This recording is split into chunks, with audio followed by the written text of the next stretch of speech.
जय मसीह की सभी को। कभी कभी हमारी जिंदगी में इतना प्रेशर आता है ना, इतनी प्रॉब्लम्स में उससे हम गुजर रहे होते हैं, एक के बाद एक कई परीक्षाएं हमारे सामने आती चली जाती हैं।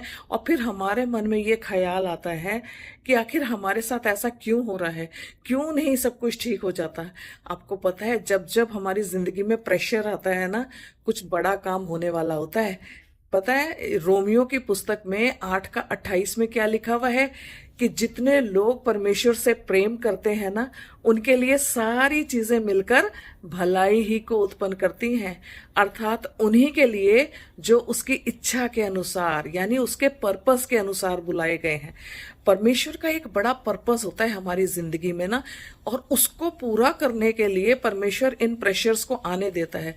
आप जानते हैं, जैतून होता है ना, ऑलिव, उसको जब तक क्रश नहीं किया जाता, उसको प्रेस नहीं किया जाता ना, उसमें से तेल नहीं निकलता। किसी भी तेल वाले बीज को अगर उसमें से हमें तेल निकालना है तो उसे हमें प्रेस करना ही पड़ता है, उसके ऊपर प्रेशर डालना ही पड़ता है, उसको चक्की में पीसना ही पड़ता है, तब जाकर उसमें से तेल निकलता है। इसी प्रकार परमेश्वर आपको और मुझको उस प्रेशर की चक्की में पिसने देता है, ताकि हमारे अंदर से भी वो खूबियां निकल कर आए जिनका इस्तेमाल परमेश्वर के राज्य में होना है।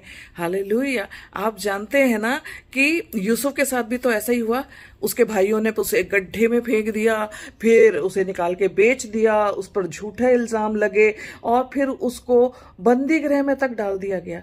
लेकिन आखिर में हम क्या देखते हैं कि ये सारी चीजें उसकी प्रिपरेशन के लिए थी। और जब वो इन सारी चीजों में से होकर गुजरा, आसान नहीं था, लेकिन वो महल में पहुंच गया और वहां जाके उसने परमेश्वर के पर्पस को, परमेश्वर के मकसद को, यानी परमेश्वर के प्रजा, उसके इस्राएली लोगों को बचाने का कार्य किया। न केवल उनके लिए बल्कि सारे विश्व के लोगों के लिए, कि लोग भूख में ना मरें। हालेलुया। इसी प्रकार से प्रभु यीशु मसीह भी तो हमारे लिए एक अच्छा उदाहरण है ना।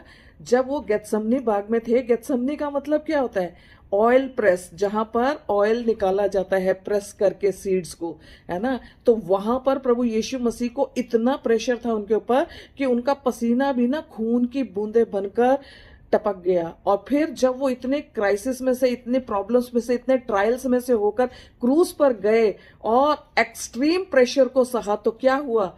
हमारा उद्धार, हमारा साल्वेशन कर दिया प्रभु ने। तो इसी प्रकार जब हमारे जीवन में कष्ट और परेशानियां आए तो डरिए नहीं, घबराइए नहीं। परमेश्वर आपको तैयार कर रहा है उस बड़े मकसद के लिए। जय मसीह की।